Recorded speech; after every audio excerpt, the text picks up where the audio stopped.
الحمد لله نحمده ونستعينه ونستغفره ونؤمن به ونتوكل عليه ونعوذ بالله من شرور أنفسنا ومن سيئات أعمالنا من يهده الله فلا مضل له ومن يضلله فلا هادي له ونشهد أن لا إله إلا الله وحده لا شريك له ونشهد أن محمدًا عبده ورسوله أما بعد أرسله بالحق بشيرا ونذيرا وداعيا إلى الله بإذنه وسراجا منيرا فأعوذ بالله من الشيطان الرجيم بسم الله الرحمن الرحيم يا أيها الذين آمنوا اتقوا الله حق تقاته ولا تموتن إلا وأنتم مسلمون وقال في موضع آخر سبحانه وتعالى شهر رمضان الذي أنزل فيه القرآن هدى للناس وقال النبي صلى الله عليه وسلم القرآن شافع مشفع أو كما قال عليه الصلاة والسلام۔ برادران اسلام، بزرگان محترم، امت کے غیور نوجوانوں، اللہ پاک کا بے پناہ فضل و کرم، اس کا احسان کہ اللہ پاک نے ہمیں اور آپ کو یہ سعادت نصیب فرمایا کہ ہم سب نے مل جل کر اللہ کے کلام کو سنا ہے۔ رمضان المبارک کا یہ عظیم الشان مہینہ اپنے اندر بہت ساری نسبتوں سے عظمت لیے ہوا ہے۔ ان میں ایک خاص نسبت یہ ہے کہ اللہ تعالیٰ نے روئے زمین پر جتنی آسمانی کتابیں اتاری ہیں، توریت، زبور، انجیل اور قرآن مجید۔ توریت، زبور، انجیل کو کتاب کی حیثیت سے جانتے ہیں، لیکن قرآن کا یہ اعجاز ہے کہ قرآن کو نہ صرف یہ کہ وہ کتاب ہے، بلکہ قرآن کتاب اللہ کا درجہ رکھتی ہے۔ یہ اللہ کا کلام ہے، جس کے بارے میں اللہ نے قرآن مجید میں خود فرما دیا، یہ ارشاد فرمایا ذالک الکتاب لا ریب فیہ، یہ وہ عظیم الشان کتاب ہے جس میں کسی قسم کی کوئی شک کی گنجائش نہیں۔ انسانوں کو متنبہ کیا، انسانوں کو خبردار کیا کہ تم کسی شک میں مبتلا نہ ہو جانا، اپنے عقیدے کو صاف اور پاکیزہ بنا لینا، اپنے دل و دماغ کو اچھی طرح سمجھ لینا کہ اللہ کا یہ وہ کلام ہے جس میں کوئی شک کی گنجائش نہیں۔ یہ قرآن جس کو ہم لوگوں نے رمضان میں پڑھا اور سنا ہے، یہ اتنا بڑا عظیم کلام ہے جس کے بارے میں اللہ تعالیٰ قرآن پاک کے 28ویں جز میں ارشاد فرما رہے ہیں لو انزلنا هذا القرآن على جبل لرأيت خاشعا متصدعا من خشیت اللہ۔ کیا بات اللہ نے بتائی۔ یہ آیت ان لوگوں کے لیے دلیل ہے کہ جس زمانے کے اندر بھی قرآن پر اعتراض کرنے والے، قرآن پر نکتہ چینی کرنے والے، وہ اچھی طرح سمجھ لیں کہ یہ اللہ کا وہ عظیم کلام ہے جس کے بارے میں قرآن خود اعلان کرتا ہے اگر اس قرآن کو کسی مضبوط پہاڑ پر اتارا جاتا، لو انزلنا هذا القرآن لرأيته خاشعا متصدعا من خشیت اللہ، تو تم دیکھتے اس پہاڑ کو کہ اللہ اس کلام کو اگر پہاڑ پر نازل کرتے تو پہاڑ ریزہ ریزہ ہوتا، پہاڑ چور چور ہو جاتا، ذرہ ذرہ ہو جاتا۔ اللہ کے اس کلام کو برداشت نہیں کر سکتا۔ جیسے سیدنا موسیٰ کلیم اللہ نے ایک بار گزارش کیا، اللہ سے بات چیت ہوتی تھی کہا اے اللہ اپنا دیدار کرائیے، ذرا دکھائیے اپنا دیدار۔ اللہ نے کہا موسیٰ تمہارے بس کا نہیں ہے، تم نہیں دیکھ سکتے ابھی۔ بہت اصرار کیا تو اللہ تعالیٰ نے کہا ٹھیک ہے موسیٰ چلو میں اپنی تجلی کو پہاڑ پر ڈالتا ہوں۔ وَخَرَّ مُوسَىٰ صَعِقًا فَلَمَّا تَجَلَّىٰ رَبَّهُ لِلْجَبَلِ جَعَلَهُ دَكًّا وَخَرَّ مُوسَىٰ صَعِقًا۔ اللہ نے کہا ٹھیک ہے، بہت اصرار کر رہا اللہ کو دیکھنے کا، اللہ کو دیدار کو، چلو میں اپنی تجلی ڈالتا ہوں اسی کو دیکھ لوں۔ اللہ تعالیٰ نے اپنی تجلی کو پہاڑ پر ڈالا تو پہاڑ ریزہ ریزہ ہو گیا۔ سیدنا موسیٰ کلیم اللہ خر موسیٰ بے ہوش ہو گئے، بے ہوش ہو کر گر گئے اور اللہ کی تجلی کو برداشت نہیں کر سکے۔ اللہ کا یہ وہی کلام ہے جو اپنے اندر ایسی پاور رکھتا ہے، ایسی طاقت رکھتا ہے، اتنا مواد رکھتا ہے، ایسی حکمتیں رکھتا ہے، ایسا مضمون رکھتا ہے، ایسا پیغام رکھتا ہے۔ کوئی ایک آیت کو سن کر سینکڑوں ہزاروں لوگوں نے ایمان قبول کیا ہے۔ سیدنا حضرت امیر المؤمنین عمر بن خطاب رضی اللہ تعالی ابھی ایمان نہیں لائے، ایمان لانے سے پہلے بھی بہادر تھے، لیکن ایمان لانے کے بعد 4 چاند لگ گئے۔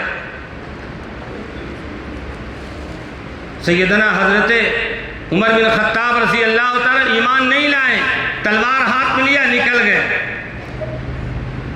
نوین بن عبداللہ صحابی راستے میں ملے، پوچھا اے عمر کہاں جا رہے؟ ہاتھ میں تلوار ہے، کہا محمد کا نعوذ باللہ سر قلم کرنے جا رہے ہیں۔ پریشان ہو گئے، قرآن کی تاثیر دیکھی، 6666 آیت کی ہم تلاوت کرتے ہیں، پڑھتے ہیں، ترجمہ بھی پڑھتے ہیں، تفسیر بھی پڑھتے ہیں، لیکن زندگی میں کوئی اثر نہیں آ رہا ہے، کوئی تبدیلی نہیں آ رہی ہے۔ لیکن قرآن اپنے اندر ایسا کلام ہے جو تاثیر سے بھرا ہوا ہے۔ سیدنا موسیٰ حضرت عمر بن خطاب جب ان سے کہا کہ تم کہاں جا رہے ہو، تو کہا محمد کا سر قلم کرنے جا رہا ہوں۔ کہا ذرا اپنے بہن کی خبر لے لو، تمہاری بہن بھی ایمان قبول کر چکی ہے۔ سیدنا حضرت موسیٰ حضرت عمر بن خطاب رضی اللہ تعالیٰ اب ایمان نہیں لائے، رخ کیا بہن کے گھر پہنچتے۔ عمر بن خطاب جب بہن کے گھر پہنچتے ہیں تو دروازہ بند ہے اور قرآن کی تلاوت کی آواز آ رہی ہے۔ دستک دیا تو قرآن کا جو ورق تھا، جو پیج تھا، جلدی جلدی ان کے بہنوئی اور بہن نے چھپا دیا۔ دروازہ کھولا، اس کے بعد حضرت عمر نے مارنا شروع کیا۔ پہلے اپنے بہنوئی کو مارا، بہت مارا، اور اس کے بعد پھر اپنی بہن پر برسے، اور بہن پر جب برسے ہیں اور خون کے قطرے جاری ہو گئے تو انسان اور رشتے کا رحم آیا، ترس آیا۔ اس کے بعد خاموش ہو گئے اور کہا ٹھیک ہے اب مجھے وہ دکھاؤ، اور وہ سنا مجھے جو اندر سے تم تلاوت پڑھ رہے تھے، جس کی آواز آ رہی تھی، وہ کیا ہے مجھے پڑھ کر سناؤ۔ تو بہن نے کہا کہ میں سناؤں گی، لیکن اس سے پہلے آپ غسل کر لے پہلے۔ لا یمسہ الا المطہرون، قرآن کے سرے ورق پر دیکھیں گے، بعض قرآن پر یہ آیت قرآن کی لکھی ہوتی ہے، لا یمسہ الا المطہرون، اس کو وہی شخص چھو سکتا ہے جو پاک ہے، جسمانی پاکی بھی ہو، وضو کی بھی پاکی ہو، وہی قرآن کو چھوئے گا، وہی قرآن کو مس کرے گا۔ لا یمسہ الا المطہرون، ان کی بہن نے جب کہہ دیا تو سیدنا ان کے بہنوئی اور بہن سے جب کہا تو کہا میں نہیں دے سکتا ہوں، خاموش ہو گئے۔ اب کیا کرنا؟ ان کے بہن نے کہا ٹھیک ہے آپ غسل کیجیے۔ غسل کرایا، اور غسل کرانے کے بعد اب وہ قرآن کی آیت پڑھ کر سنایا جو اندر سے تلاوت کر رہے تھے، قرآن کی آیت سنایا۔ وہ کون سی آیت تھی؟ سورہ طٰہٰ کی آیت تھی۔ یہ قرآن کا اثر دیکھیے، وہ عمر جو محمد کا سر کاٹنے کے لیے چلے تھے، اور بہن کے گھر پہنچے، بہنوئی کے گھر پہنچے تو غصے سے تاب نہ لا سکے اور مارنا شروع کیا، اور جب قرآن کی تلاوت سننا شروع کیا تو آنکھوں سے آنسو جاری ہو گئے، آنکھوں سے آنسو جاری ہو گئے، اور نتیجہ یہ ہوا کہ کہا فوراً محمد صلی اللہ علیہ وسلم کے دربار میں اور آپ کی خدمت میں لے چلو، میں ایمان قبول کروں گا۔ سیدنا حضرت عمر فوراً اللہ کے نبی صلی اللہ علیہ وسلم کے پاس حاضر ہوئے اور ایمان قبول کیا۔ قرآن کی تاثیر دیکھیے، اندر کی حالت کو قرآن نے بدل دیا۔ مکے میں جب اسلام آیا اور ظلم و جور شروع ہوا، ظالموں نے جب ستانا شروع کیا، تکلیفیں دینا شروع کیا، تو اللہ کے نبی صلی اللہ علیہ وسلم نے فیصلہ کیا کہ چند صحابہ کو حبشہ جو وہاں کا عیسائی بادشاہ ہے، عیسائی ہے، نجاشی ہے، وہاں چلے جائیں۔ چنانچہ تقریباً 70 یا اس سے کچھ زائد صحابہ کی ایک جماعت حبشہ پہنچ گئی، وہاں رہنے لگے۔ ان لوگوں نے تحفہ تحائف دے کر ایلچی کو بھیجا کہ یہ لوگ ہمارے بھگوڑے ہیں، تحفہ لے لیجئے، قبول کر لیجئے اور ان کو میرے حوالے کیجئے۔ نجاشی بادشاہ نے کہا، ان لوگوں کو بلایا، صحابہ میں مشورہ ہوا، وشاورہم فی الامر، ہم تو کوئی کام کرتے تو بغیر مشورے کرتے، مشورہ کس بات کا؟ اللہ نے پیسہ دیا ہے، دماغ بھی دیا ہے، مشورہ کس سے؟ اسلام کا طریقہ یہ ہے، جب کوئی کام کرنا چاہتے تو مشورہ کیجئے، اپنے بھائیوں سے رائے لیجئے۔ صحابہ نے مشورہ کیا، رائے لیا کہ امیر کون ہوگا، نجاشی بادشاہ سے کون بات کرے گا؟ سیدنا حضرت علی رضی اللہ تعالیٰ کے بھائی حضرت جعفر رضی اللہ تعالیٰ کو امیر مقرر کیا گیا۔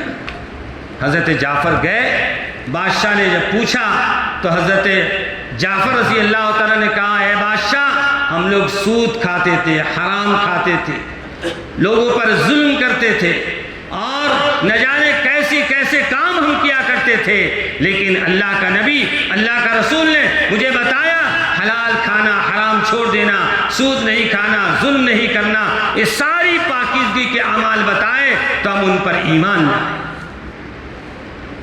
ہم ان پر ایمان لائے، ان پر اللہ کی کتاب نازل ہوئی، اس کے احکامات پر ہم چل رہے ہیں۔ تو بادشاہ نے کہا، اچھا وہ کتاب جو نازل ہوئی ہے اس کا کچھ حصہ یاد ہے تو سناؤ۔ اب دیکھیے قرآن کی تاثیر، قرآن کی تاثیر دیکھیے۔ حضرت جعفر رضی اللہ تعالیٰ نے اپنی حکمت سے، بادشاہ چونکہ عیسائی تھا، سورہ مریم کی تلاوت شروع کیا، کاف ہا یا عین صاد۔ سیرت میں لکھا ہے حضرت جعفر نے جب قرآن پڑھنا شروع کیا تو نجاشی اتنا متاثر ہوا، قرآن نے ایسی تاثیر ڈال دیا کہ اس کے آنکھوں سے آنسو جاری ہو گئے، اس کے جتنے وزراء تھے سب کے آنکھوں سے آنسو جاری ہو گئے۔ حضرت جعفر رضی اللہ تعالیٰ پڑھ کر جب خاموش ہوئے، بادشاہ نے کہا پھر ایک بار پڑھا، دوبارہ پڑھا، نتیجہ یہ ہوا بادشاہ اور سارے وزراء سب کے سب ایمان قبول کر لیے اور قرآن کی تاثیر نے ان کے دل میں جگہ بنا دی۔ یہ قرآن کی تاثیر ہے جو ہم نہیں سمجھ پا رہے۔ اللہ کے نبی جناب رسول اللہ صلی اللہ علیہ وسلم تشریف لے جا رہے، مقام نخلا میں آپ نے قیام فرمایا، اور قیام فرمانے کے بعد جب صبح ہوتی ہے تو اللہ کے نبی صلی اللہ علیہ وسلم فجر کی نماز پڑھا رہے، فجر کی نماز پڑھا رہے، جناتوں کی ایک بڑی جماعت کا وہاں سے گزر ہو رہا۔ جب قرآن کی آواز سنا تو خاموش ہو گئے، سب رک گئے۔ جب آپس میں مشورہ کیا کہ یہاں کوئی آواز آ رہی ہے، خاموش ہو جا، ہم لوگ سنیں گے کیا ہے۔ سارے کے سارے جنات، پوری جماعت رک گئی اور رک کر قرآن کو سننا شروع کیا۔ اسی واقعے کے پس منظر میں قرآن پاک کا وہ جز وَإِذَا سَمِعُوا مَا أُنزِلَ إِلَى الرَّسُولِ تَرَىٰ أَعْيُنَهُمْ تَفِيضُ مِنَ الدَّمْعِ، کہ ان لوگوں کے آنسو سے، جو جنات کی جماعت تھی، آنکھوں سے آنسو جاری ہو گئے۔ انسان تو انسان، قرآن نے جنات پر اپنا اثر چھوڑا۔ یہ اللہ کا کلام ایسی تاثیر رکھتا ہے، وہ سارے کے سارے جنات ایمان قبول کر لی۔ تو یہ قرآن بہت ہی طاقت والا کلام ہے. یہ قرآن انسانیت کو انسانیت کا پیغام دیا ہے، انسانیت کو خیر اور بھلائی کا پیغام دیا ہے. اللہ کے نبی جناب رسول اللہ صلی اللہ علیہ وسلم پر یہ قرآن نازل ہوا تو قرآن کے بارے میں سمجھ میں آ گئی بات. یہ قرآن تاثیر سے بھرا ہوا ہے. جو شخص بھی اس قرآن کی تلاوت کرے گا، اللہ کے نبی جناب رسول اللہ صلی اللہ علیہ وسلم ارشاد فرماتے ہیں کہ جو کثرت کے ساتھ قرآن کی تلاوت کرے گا، القرآن شافع المشفع. بخاری شریف کی روایت ہے کہ اللہ کے نبی صلی اللہ علیہ وسلم فرمایا کہ عالم بھی سفارش کریں گے، انبیاء بھی سفارش کریں گے، حافظ قرآن بھی سفارش کریں گے، شہداء بھی سفارش کریں گے، اور قرآن بھی سفارش کرے گا.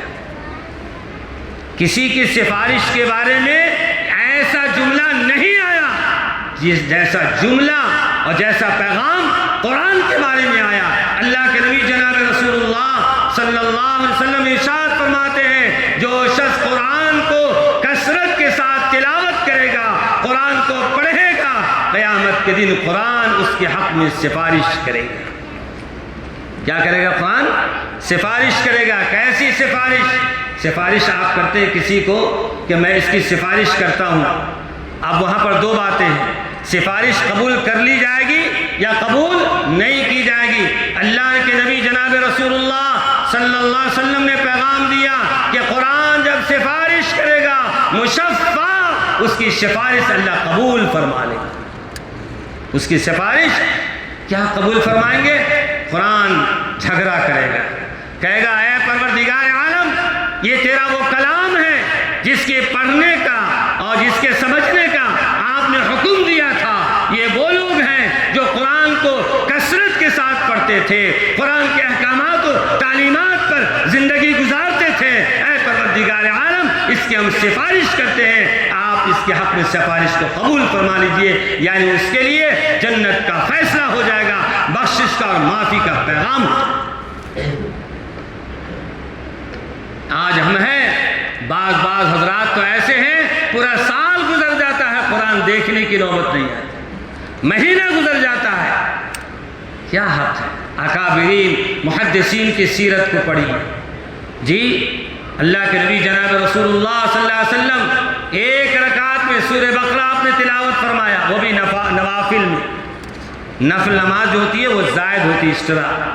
اللہ کے نبی صلی اللہ علیہ وسلم سورہ بقرہ پڑھا، پیچھے صحابی کھڑے ہیں سوچ رہے اللہ کے نبی آپ رکوع کریں گے. 2.5 جز سورہ بقرہ پڑھ گئے، پھر سورہ آل عمران آپ نے پڑھ لیا، پھر سورہ نساء آپ نے تلاوت کر دیا. کئی جز پڑھتے چلے گئے اور صحابی پیچھے لڑکھڑا رہے. اللہ کے نبی صلی اللہ علیہ وسلم کا قدم مبارک ورم کر جاتا، پھول جاتا.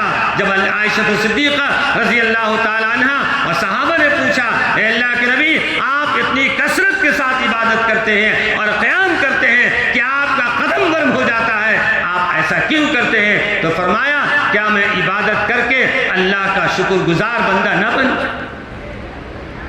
کیا میں اپنے خالق اور مالک کو راضی نہ کروں؟ آج ہماری حالت یہ ہے کہ بس قرآن 2-3 موقع پر استعمال کرتے ہیں. گھر لیا تو قرآن کی تلاوت ہو جاتی ہے، بیٹی کی شادی کیا قرآن دے کر بھیج دیا، یا کوئی معاملہ آ گیا تو قسم کھانے کے لیے قرآن کا معاملہ. قرآن کو کیوں نازل کیا اللہ؟ شہر رمضان الذی انزل فیہ القرآن، ہم نے رمضان میں قرآن کو نازل کیا. کیوں نازل کیا؟ ھدی للناس، ناس کا لفظ آیا. قرآن مسلمانوں کے لیے نہیں آیا، قرآن مکے کے لیے مدینے کے لیے نہیں آیا، قرآن حجاز کے لیے نہیں آیا، قرآن مشرق و مغرب کے لیے آیا، شمال و جنوب کے لیے آیا، رہتی دنیا تک کے انسان کی ہدایت کا سر چشمہ بنایا. پوری انسانیت کے لیے قرآن آیا. جیسے اللہ کے نبی صلی اللہ علیہ وسلم کے بارے فرمایا قل یا ایھا الناس، اے نبی آپ اعلان کر دیجئے، آپ لوگوں کو کہہ دیجئے، لوگ یہ نہ سمجھے محمد مکے میں آئے تو مکے کے نبی ہے، محمد مدینے میں رہے تو مدینے کے نبی ہے، حجاز کے نبی ہے. نہیں، محمد صلی اللہ علیہ وسلم آپ اعلان فرما دیجئے قل یا ایھا الناس انی رسول اللہ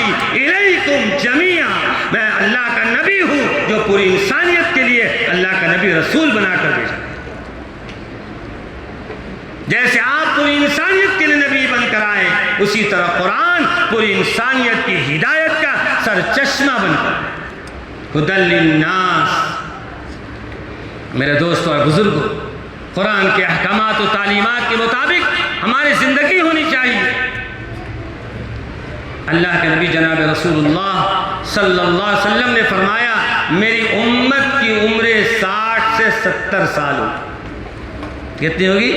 60 سے 70 سال۔ آپ بتائیں 60 سے 70 سال میں آدھی سے زیادہ عمریں ہماری گزر گئی، اب آخرت کی کیا تیاری ہم کر رہے ہیں؟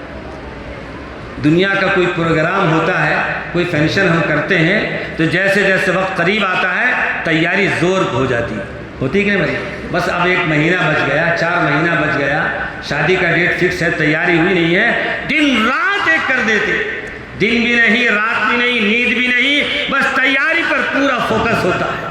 تیاری تیاری تیاری ہو جائے، اگر تیاری نہیں ہوئی بے عزتی ہو جائے گی، عزت خاک میں مل جائے گی، اس لیے پوری تیاری کرنا۔ میرے دوست بزرگوں، وہاں کی کیا تیاری ہے؟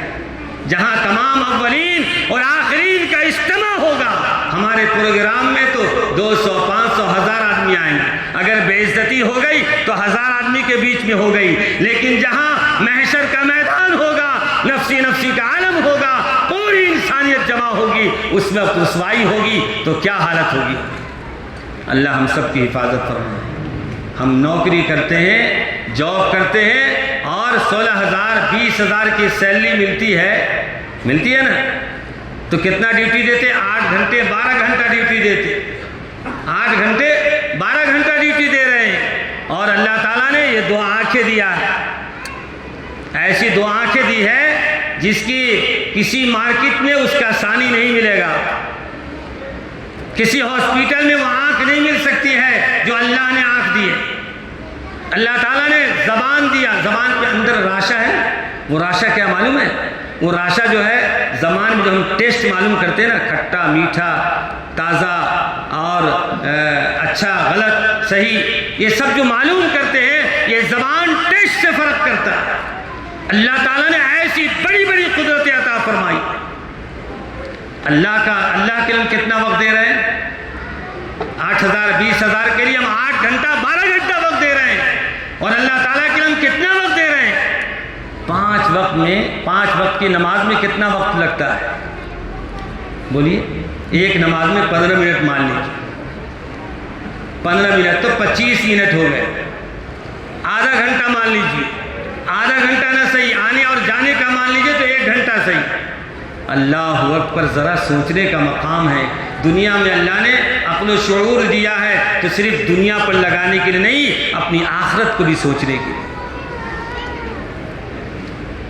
دنیا کے کاموں کے لیے ہم اتنا وقت فارغ کر رہے ہیں، اور جس خالق اور مالک نے ہمیں وجود بخشا،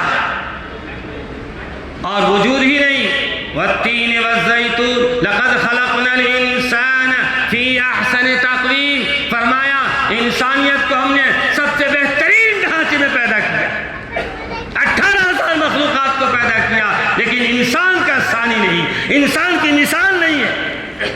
وہ انسان کو اتنا ثریا پر اللہ نے بیٹھا دیا، کیا کر رہا ہے انسان؟ سورج کی پوجا کر رہا ہے، پرستش کر رہا ہے، غیر اللہ کی پوجا کر رہا ہے۔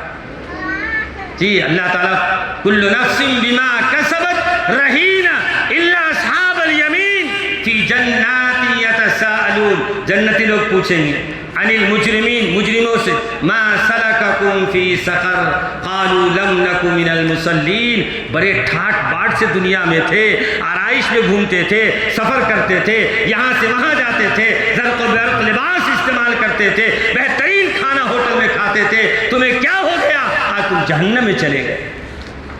کہ قالوا لم نک من المصلین، نماز نہیں پڑھتا، وَلَمْ نَكُ نُطْعِمُ الْمِسْكِينَ، مال بینک میں پڑا ہوا تھا، غریبوں کو نہیں کھلاتا۔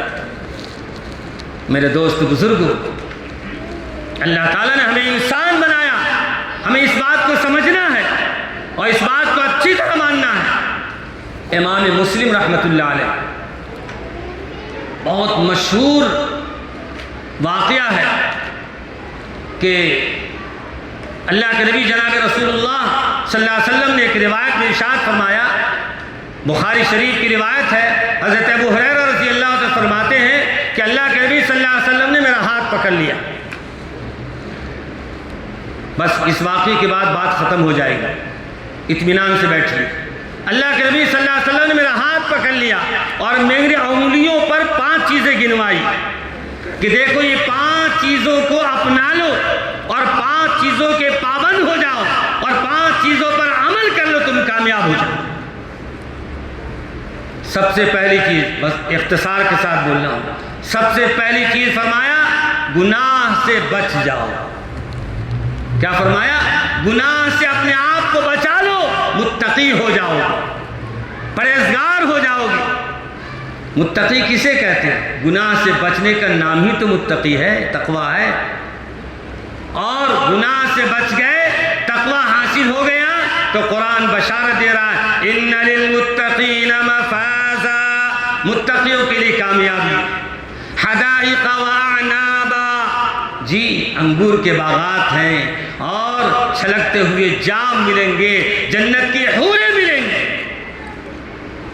متقیوں کے لیے اللہ تعالی نے لمبی فیس قرآن میں بیان کیا، یہ سارے اعزاز سے نوازے جائیں گے اگر تم اپنی زندگی کو تقویٰ والی زندگی گزارو. اللہ کے نبی صلی اللہ علیہ وسلم فرمایا، حضرت ابو ہریرہ فرماتے ہیں پہلی بات اللہ کے نبی نے مجھے بتایا کہ تم تقویٰ، گناہ سے بچ جاؤ. کیا کرنا ہے؟ گناہ سے بچنا ہے. کیسے گناہ سے بچنا ہے؟ قرآن پاک میں اللہ فرما رہا ہے اتل ما اوحی الیک من الکتاب واقم الصلاۃ ان الصلاۃ تنہی عن الفحشاء والمنکر. نماز اختیار کر لو، ساری برائی سے نماز تم کو روک دے. رمضان گیا، نماز گئی ہماری، بس وہی رہ گیا. ظہر میں وقت ملا، ظہر پڑھ لیا. راستے سے گزر رہے، مغرب کی اذان ہو رہی ہے، مغرب پڑھ لیا. کبھی عشاء میں کام سے جلدی آ گئے، عشاء پڑھ لیا. کبھی فجر میں آنکھ کھل گئی تو فجر پڑھ لیا. یہی تو ہماری حالت، یہی ہماری نماز کی حالت. نماز وہ چیز ہے، نماز وہ عبادت ہے کہ واقعی خدا کی قسم اگر نماز کو نماز کی طرح پڑھ لیا جائے، زندگی میں اتنے برکات آئیں گے، ساری تکلیفیں زائل ہو جائیں، ساری تکلیفیں دور ہو جائیں گی. اللہ کے نبی جناب رسول اللہ صلی اللہ علیہ وسلم فرما رہے ہیں کہ گناہ سے اپنے آپ کو بچا لو. گناہ سے کیسے بچیں گے؟ پہلی بات یہ ہے نماز اختیار کر لیجیے، نماز اختیار کر لیجیے. انشاءاللہ ثم انشاءاللہ دھیرے دھیرے نماز گناہوں سے، جھوٹ سے، دھوکہ سے، زنا سے اور شراب سے، بے حیائی سے، ساری برائی سے روک دے گی. نماز اختیار کرنا. حضرت ابو ہریرہ رضی اللہ عنہ فرماتے ہیں 2 سی چیز اللہ کے نبی صلی اللہ علیہ وسلم فرمایا کہ تم 2 سی چیز اپنا لو کہ اللہ کی تقسیم پر راضی رہو. کیا فرمایا؟ اللہ کی تقسیم پر راضی رہو. کیا مطلب ہے؟ اللہ تعالیٰ نے کسی کے حق میں اتنا مال دیا کہ بہت اعلیٰ پوزیشن پر ہے. اللہ تعالیٰ نے کسی کو درمیانی پوزیشن پر رکھا اور اللہ تعالیٰ نے کسی کو بالکل ادنا درجے پر رکھا. یہ تقسیم ہے اللہ کی طرف سے. کیا ہے؟ اللہ کی طرف تقسیم ہے، اس پر راضی رہنا. اللہ تعالیٰ نے مالدار بنایا تب بھی اللہ پر راضی رہنا ہے. اللہ نے غریب بنایا تب بھی اللہ کو اس دیے ہوئی نعمت پر راضی رہنا. اللہ کی تقسیم پر راضی رہنا. اور اس میں بڑی کوتاہی پائی جاتی ہے، بڑی کوتاہی پائی جاتی ہے. ہمارے مستورات خواتین اتنا ان کا زور ہوتا ہے، ہمارے بچوں کے لیے کپڑا چاہیے ہی چاہیے. نبی صلی اللہ علیہ وسلم نے کہیں بھی حدیث میں نہیں فرمایا کہ عید کا کپڑا تم نیا پہنو. یہ فرمایا کہ تمہارے پاس جو سب سے اچھا پاکیزہ کپڑا ہے اس کپڑے کو استعمال کرو. لیکن آج کی ہماری ماں بہنیں اپنے بچوں کے لیے اپنے شوہر کو مجبور کرتی ہے، میں یہ نہیں جانتا کہاں سے آئے، بس کپڑا چاہیے چاہیے. اب بیچارہ جب جا کر سود پر پیسہ لے گا، اگر پیسہ نہیں تو کیا کرے گا؟ سود پر پیسہ لے گا، قرضہ لے گا، نہ جانے کس کے سامنے ہاتھ پھیلائے گا اور اس کے بعد لا کے اس کے ہاتھ میں تھمائے گا جا کپڑا لے لے. میرے دوست بزرگوں، کیوں؟ اللہ کی تقسیم پر وہ راضی نہیں ہے. اللہ کی تقسیم پر راضی رہنا. اللہ تعالیٰ نے جس حالت میں رکھنا ہے. ایک غریب انسان ہے تو کیا کہ غریب انسان اچھی زندگی نہیں گزار سکتا، اچھا معاشرے میں مقام نہیں بنا سکتا؟ یقیناً بنا سکتا ہے۔ تو فرمایا تقسیم پر راضی رہنا تو تم اللہ تعالیٰ۔ اور تیسری چیز حضرت ابو ہریرہ رضی اللہ عنہ فرماتے ہیں، اللہ کے نبی صلی اللہ علیہ وسلم فرمایا کہ اپنے پڑوسیوں کے ساتھ حسن سلوک کرنا۔ کیا فرمایا؟ اپنے پڑوسیوں کے ساتھ حسن سلوک کرنا۔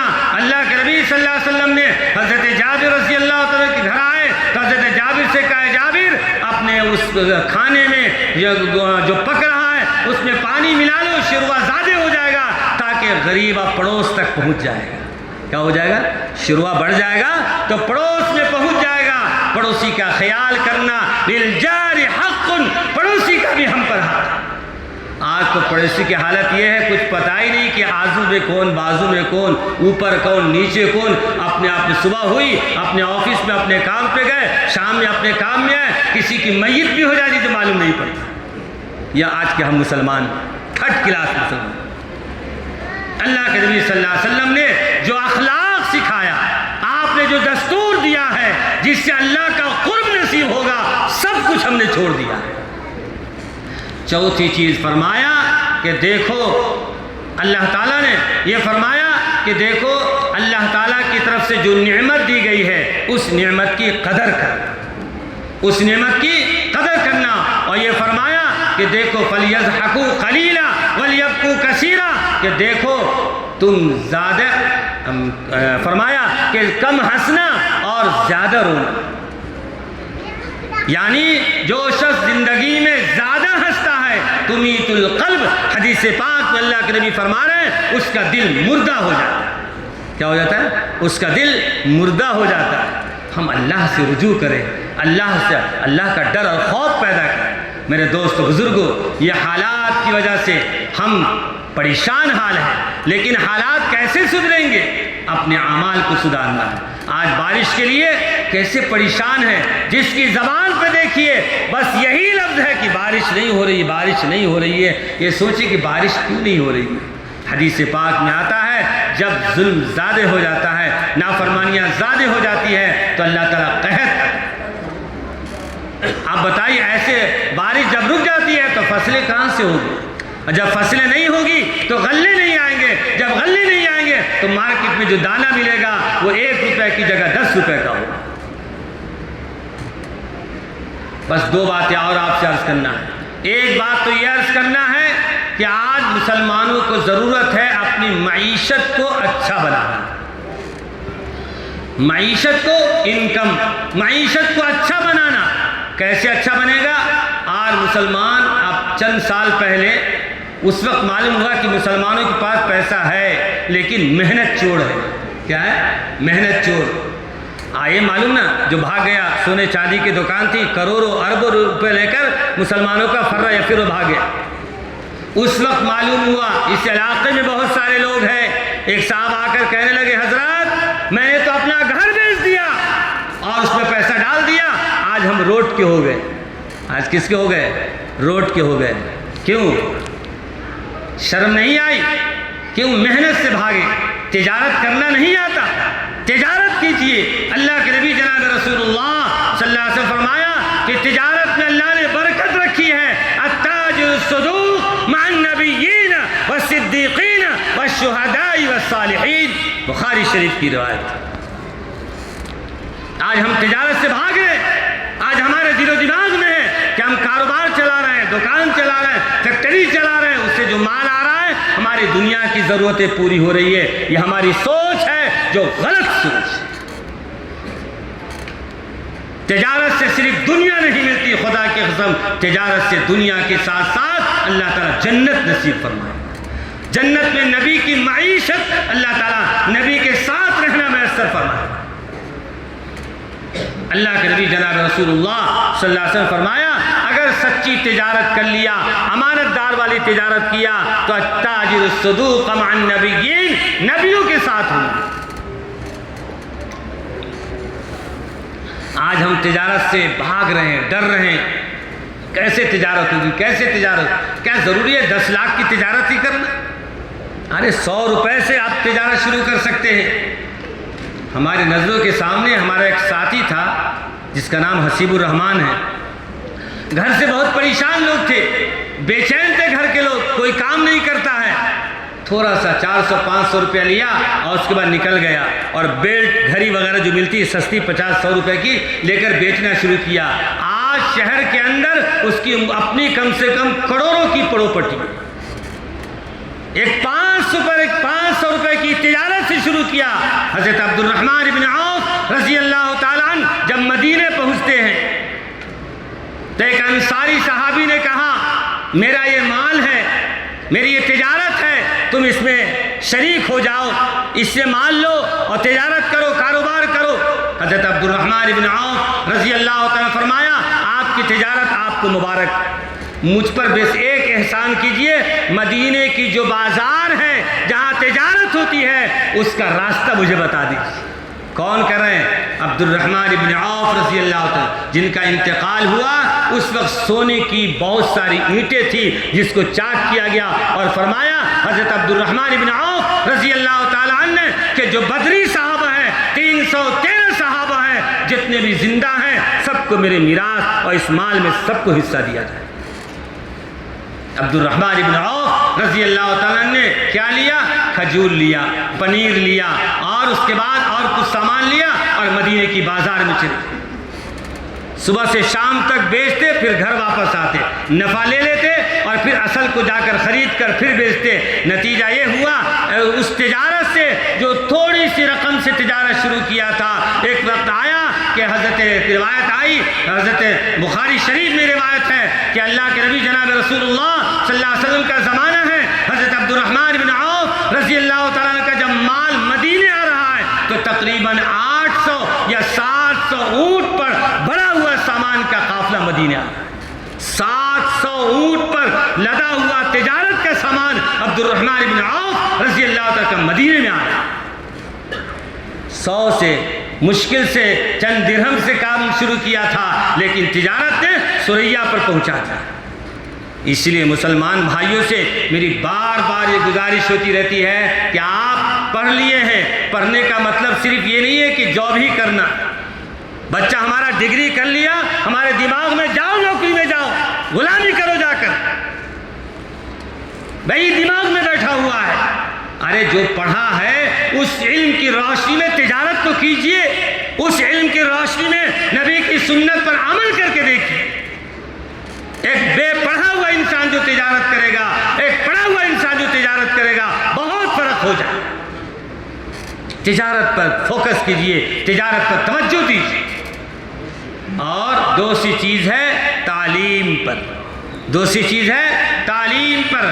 ہمارے جو بھی انکم ہوتی ہے, نوکری کے ذریعے ہو, ملازمت کے ذریعے ہو, تجارت کے ذریعے ہو, جس محنت سے ہمارا حلال پیسہ آتا ہے اس پیسے کو خدا کے واسطے شادیوں پر خرچ کرنے کے بجائے, لباس پر خرچ کرنے کے بجائے, ہوٹل بازی میں خرچ کرنے کے بجائے, ان پیسوں کو سب سے زیادہ اہمیت اگر دینا ہے تو اپنے بچوں کی تعلیم پر دینا ہے. آپ یہ سوچئے میرا فیوچر, میری اولاد ہے, میرے بچے ہیں, میری بچیاں ہیں, ان کو تعلیم دینا ہے, تعلیم سے آراستہ کرنا ہے. زمانہ ایسا آ گیا ہے بغیر تعلیم کے گنجائش ہی نہیں. وہ اور زمانہ تھا چل جاتا تھا. اب تو رشتے کے لیے آئیں گے تو سب سے پہلے پوچھیں گے کیا آپ کے بچی اور آپ کے بچے نے کیا پڑھا ہے, ڈگری کیا ہے, جاب کیا ہے. جی آج مسلمان کا فوکس ہے. اللہ کے نبی نے فرمایا مسلمان 4 چیزوں کی بنیاد پر شادی کرتا ہے, تفصیل کا وقت نہیں ہے. فرمایا کہ حسب نسب کی بنیاد پر, حسن کی بنیاد پر, خاندان کی بنیاد پر, مال کی بنیاد پر آدمی شادی کرتا ہے, اور پھر فرمایا دین کی بنیاد پر شادی کرتا ہے. آقا صلی اللہ علیہ وسلم نے فرمایا فاصبر بذات الدین. اے مسلمان ہاتھ اٹھا کر بتائیں کتنے مسلمان ہیں جو اس حدیث پر عمل کر رہے ہیں. اللہ کے نبی نے فرمایا حسن کی بنیاد پر لوگ شادی کریں گے, مال کی بنیاد پر لوگ شادی کریں گے, حسب نسب کی بنیاد پر شادی کریں گے, دینداری کی بنیاد پر شادی کریں گے, لیکن تم لوگ فاصبر بذات الدین, دین کو لازم پکڑو. جس بچی کے اندر, جس بچے کے اندر دینداری ہے اس بچے کو آپ اس سے نکاح کرو اور ایسی بچی کو اپنے گھر میں. آج ہمارا اس پر کوئی فوکس نہیں ہے، دین کی پابند ہے نہیں ہے، صوم و صلات کی پابند ہے کہ نہیں، قرآن پڑھنا بھی آتا ہے کہ نہیں، حدیث آتی بھی کہ نہیں، کچھ اس سے بحث نہیں ہے، بس حسن و جمال ہے، مال ہے، گھر کی زینت ہو جائے گی الحمدللہ۔ میرے دوستو، ہم کہاں چلے گئے؟ نبی نے کہاں چھوڑا تھا، ہمیں کہاں چلے گئے؟ حضرت عمر رضی اللہ تعالیٰ رات میں گزر رہے ہیں، ایک خاتون اپنے گھر میں ماں بیٹی دودھ میں پانی مکسنگ کا کام کر رہی، ماں دودھ میں پانی ملانا چاہ رہی، بیٹی روک رہی ہے، نہیں ماں یہ کام نہ کرو، حضرت عمر کی خلافت کا زمانہ ہے، کہیں عمر کو معلوم ہو گیا تو معاملہ بگڑ جائے گا۔ ماں نے کہا کیسی پاگل ہے تو، کیا دماغ عمر کو یہاں بیٹھا ہوا ہے کیا، عمر دیکھ رہا ہے کیا؟ اتفاق دیکھیے حضرت عمر گزر رہے وہاں سے۔ کہا بیٹی نے کہا امی عمر تو نہیں دیکھ رہے ہیں لیکن ہمارا تمہارا خدا تو دیکھ رہا ہے، ہمارا تمہارا خدا دیکھ رہا ہے، پکی اور سچی حدیث ہے، اس کا نتیجہ دیکھیے، اور اے مسلمانوں ذرا اس پر عمل کیجئے اور دھیان دیجئے۔ سیدنا حضرت امیر المؤمنین عمر بن الخطاب رضی اللہ تعالیٰ ایسے خلیفہ ہیں جن کے بارے نبی کا اعلان ہوا لو کان بعدی نبی لکان عمر، کہ میرے بعد اگر اللہ کسی کو نبی بناتا تو عمر بن خطاب کو نبی بنا۔ وہ عمر اس خاتون کی جو بچی ماں کو پانی ملانے سے روک دیا، اللہ کے ڈر کی وجہ سے حضرت عمر صبح کو اس کو بلوایا، گھر کے سرپرست کو بلوایا اور اپنے بیٹے سے اس بچی سے نکاح کرا دیا۔ کس بنیاد پر؟ بادشاہ وقت ہے، خلیفۃ المسلمین ہے، لیکن ایک غریب بچی سے شادی کر رہے ہیں، صرف اس بنیاد پر وہ اللہ سے ڈرنے والی ہے۔ کس بنیاد پر؟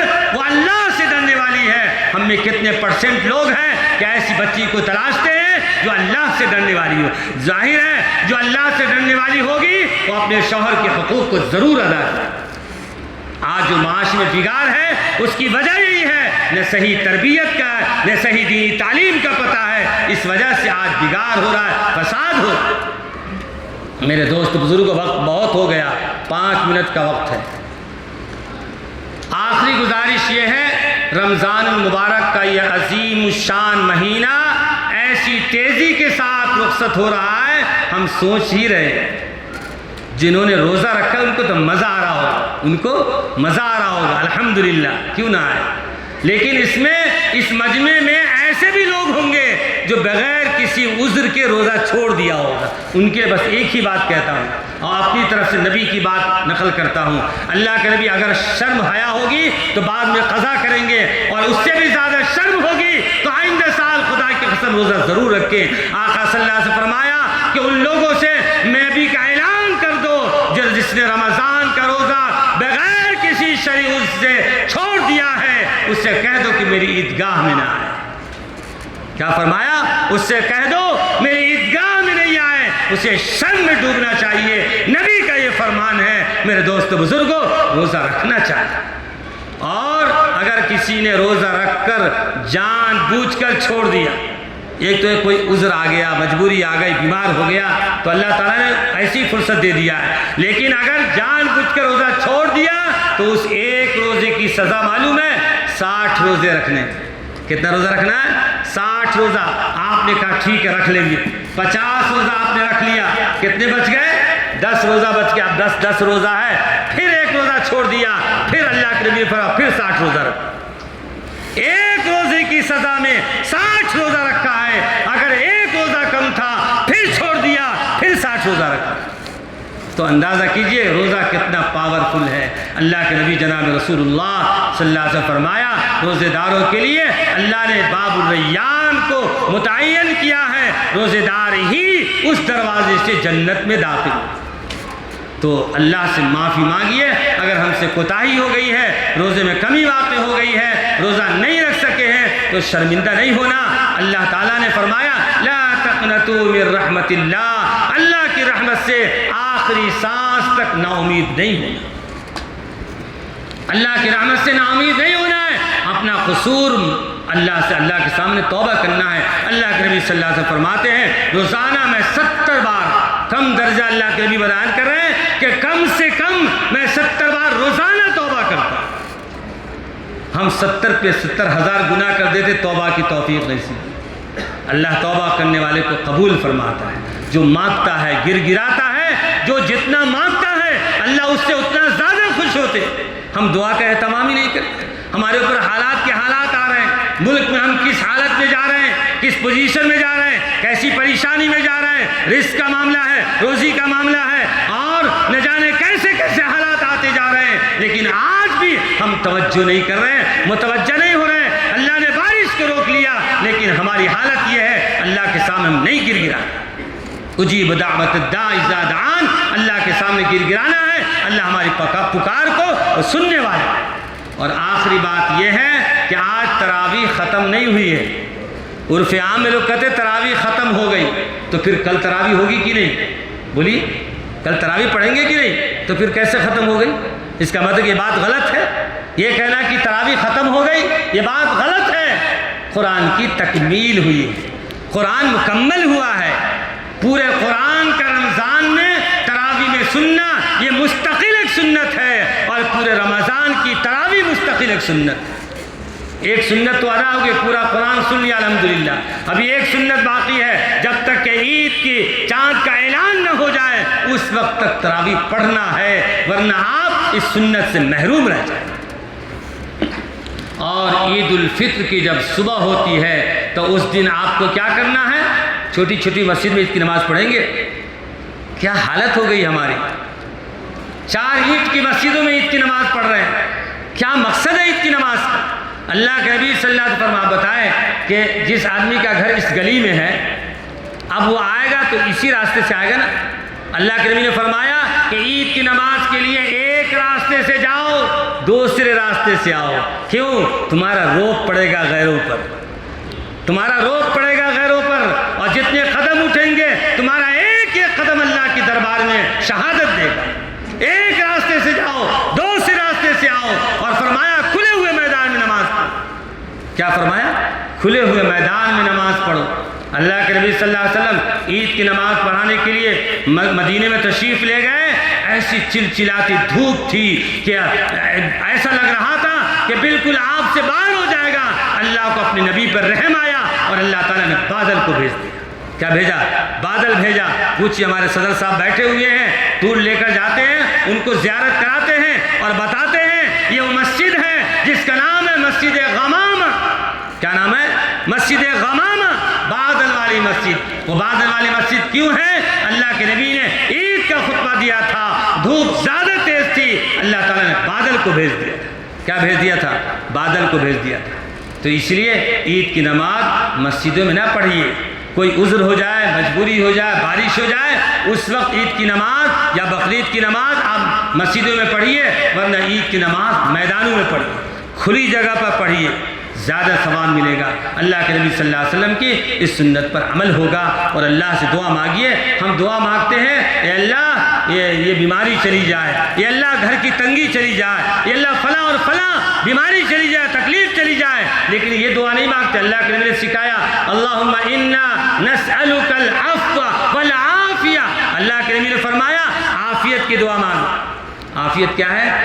عافیت کیا ہے بھائی؟ کوئی بیماری کوئی تکلیف آئے گی تب نے اس کو زائل دور کرنے کی دعا کریں گے. اللہ کے نبی سکھلا رہے ہیں یہ دعا کرو کوئی بیماری آئی نہیں، کوئی مصیبت آئی نہیں ہمارے پاس، عافیت کی دعا کرو. اے اللہ عافیت کے ساتھ رکھ. اللہم انا نسألک العفو والعافیہ فی الدین فی الدنیا والآخرہ. دنیا اور آخرت میں عافیت کے ساتھ رکھ، کوئی مصیبت ہمارے پاس نہ آئے، نہ دنیا میں آئے نہ قیامت کے دن آئے. کیا پاکیزہ دعا سکھلائی نبی صلی اللہ علیہ وسلم. تو ایسی دعا جامع ترین دعا مانگیے اور اتحاد اور اتفاق کا مظاہرہ کیجیے. اشارہ آپ سمجھ گئے ہوں گے کہ ایک مسلمان اور ایک انسان کی ذمہ داری ہے ایک دوسرے کے دکھ سکھ میں کام آنا، اتحاد کے ساتھ رہنا، محبت کے ساتھ رہنا، اور جس کا جو حق ہے وہ حق ادا کرتے رہنا. ماں باپ کی خدمت گزاری کرنا. ماں باپ چاہے بیکار ہو جائے، روزی کمانے کے لائق نہیں رہے، تب بھی اللہ نے کہا اوف ولا تنہرہما، خبردار جھڑکنا نہیں، ڈانٹنا نہیں. ایک صحابی ایک واقعہ یاد آ گیا، بس آپ کہیں گے حضرت گھسیٹ رہے. واقعہ یاد ہے چونکہ آج معاشرے میں بیٹے کا معاملہ باپ کے ساتھ بڑا عجیب ہو گیا ہے. دل میں عجیب عجیب بات آتی ہے. یہ بات واقعہ یاد آ گیا اس لیے سنا دے رہا ہوں. ایک صحابی رسول کے پاس ان کا بیٹا کما کر اپنے باپ کے پاس مال لا کر رکھتا تھا. بیچارہ باپ تھوڑا پیسہ لاتا تھا، گھر کے استعمال میں خرچ ہو جاتا تھا. اب بیٹا سمجھ رہا ہے باپ تو ہمارا مال جمع کر کے رکھ رہا ہے.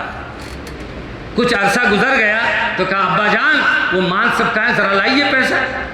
کہا کون سا پیسہ مانگ رہے ہیں؟ ارے وہ روز لا کر کما کر لا کر آپ کے پاس دیا. کہا بیٹا بے شک تو نے دیا ہے لیکن وہ تو گھر میں استعمال ہو گیا، میں نے جمع کر کے بینک میں لے کر سب کا سب خرچ ہو گیا. تو اب تو آفس سے باہر ہو گیا، بیٹا آفس سے باہر ہو گیا اور بھاگا ہوا اللہ کے نبی صلی اللہ علیہ وسلم کے پاس پہنچ گیا اور جا کر پوری شکایت بیان کر دیا. میرے ساتھ یہ ہوا، میں محنت سے کمایا، خون پسینہ کر کے کمایا اور باپ نے پورا پیسہ اڑا دیا. اللہ کے نبی کہ جاؤ بلا کر لاؤ. بیٹا گیا، باپ کو مونچھ پر ہاتھ پھر رہا، آج تو ان کی خیر نہیں. بلا کر لایا، بیچارے ڈرتے کانپتے اللہ کے نبی کے سامنے آ کر دو زانو ہو کر بیٹھ گئے. اللہ کے نبی فرمایا کیا معاملہ ہے؟ کہ اللہ کے نبی صلی اللہ علیہ وسلم یہ میرا بیٹا ہے، کما کر لاتا تھا، میرے پاس رکھتا تھا اور اتنا رہتا تھا کہ روزمرہ کے استعمال میں خرچ ہوتا گیا. اب میرے پاس کچھ بھی نہیں ہے، میں نے کہیں بھی زیادہ پیسہ عیاشی میں نہیں گزارا، گھر کے استعمال میں خرچ کیا ہے، کچھ بھی بچا ہوا نہیں ہے. تو اللہ کے نبی صلی اللہ علیہ وسلم کا جملہ ہر اولاد نوٹ کر کے جائے، ہر اولاد یہ جملہ نوٹ کر کے جائے. اللہ کے نبی نے بیٹے سے مخاطب ہوا اور کہا انت تو ومالک لابیک، تو اور تیرا مال سب تیرے باپ کا ہے. کیا فرمایا؟ تو اور تیرا مال سب تیرے باپ کا، تیرا کیا بھی نہیں ہے. اب اعتراض کرنے کا کوئی فائدہ نہیں ہے. اس لیے جو اولاد کما کر اپنے باپ کے پاس اپنی ماں کے پاس لا کر مال رکھتے ہیں اور اس کو روپ ڈال کر لینا سراسر ظلم ہے، سراسر ظلم. تو اس لیے ماں باپ کی خدمت گزاری کریں گے، اللہ تعالیٰ زندگی میں برکت لائے گا. ماں باپ کا نافرمان، اللہ کے نبی نے فرمایا دنیا میں اللہ سزا دیتے ہیں، آخرت کی سزا تو طے ہی ہے. بس اللہ سے دعا ہے اللہ تعالیٰ ہم سب کو اس وقت کے بیٹھنے کو قبول فرمائے اور اللہ تعالیٰ بڑے اطمینان اور وقار کے ساتھ آپ بیٹھے ہیں. خوشی ہوتی ہے کہ واقعی ایمان والوں کے اندر آج بھی جذبہ باقی ہے، آج بھی حوصلہ باقی ہے کچھ سنے اور سنانے کا. اللہ آپ اس کے حوصلے کو قبول فرمائیں. ابھی مٹھائی تقسیم ہو رہی ہے، اس کے بعد دعا ہوگی. برائے مہربانی ایک آدمی بھی باہر نہیں جائے. سال بھر میں جتنی مٹھائی آپ کھا لیجیے، بہترین برفی کھا لیجیے، لیکن جو لذت اس مٹھائی میں ملے گی وہ باہر نہیں ملے گی. یہ برکت کی مٹھائی ہے، اس کو آپ کھا کر جائیے، یہ ضرور کھا کر جائیے. اس کے بعد دعا ہوگی انشاءاللہ. دعا کے بعد جو ہے اور ایک اور گزارش ہے، ہمارے غالباً چائے کا بھی انتظام ہے. اسی کے ساتھ ساتھ جو ہے ہمارے محلے کے نوجوانوں نے آپ تمام حضرات کے لیے آج کی سحری کا انتظام کیا. بہترین بریانی انہوں نے بنایا ہے. اس حوصلے کے ساتھ ہمارے بھائی مسجد میں رکیں گے، نماز پڑھیں گے، نفل پڑھیں گے، عبادت کریں گے اور آخر میں سحری کھا کر نماز پڑھ کے جائیں گے. تو ان کے حوصلے کی لاج رکھیے، اللہ تعالیٰ ان کے جذبات کو قبول فرمائے. تو سحری کا انتظام ہے، غالباً 2 سے 2:30 بجے وہ کھانا کھلایا جائے گا. مسجد اوپر حصے میں آپ سے گزارش ہے کہ آپ ضرور سحری کا کھانا جا کر جائیں گے. اور شب قدر کی رات یہ آج آخری رات نہیں ہے، ابھی اور رات باقی ہے. ہم سمجھتے کہ آج بڑی رات ہو گئی معاملہ کے لیے، نہیں، بڑی رات تو ہے، لیکن اللہ کے نبی نے فرمایا ایک رات گزری ہے جو 21 کی رات تھی، وہ شب قدر کی رات تھی. اللہ کے نبی صلی اللہ علیہ وسلم نے پوچھا اللہ کے نبی پہچان بتائیے، تو اللہ جبرائیل امین نے آ کر بتایا کہ اس رات کی پہچان یہ ہے کہ نبی صلی اللہ علیہ وسلم سجدہ کریں گے، ان کے پیشانی پر کیچڑ کے آثار ہوں گے. وہ 21 کی رات تھی. اللہ بارش ہوئی اور نتیجے میں جب آپ پانی مسجد نبی کے چھت سے ٹپکا اور زمین گیلی ہو گئی، اللہ کے نبی نے سجدہ کیا تو کیچڑ کے آثار ہیں. جبرائیل امین کی بات صادق ہے.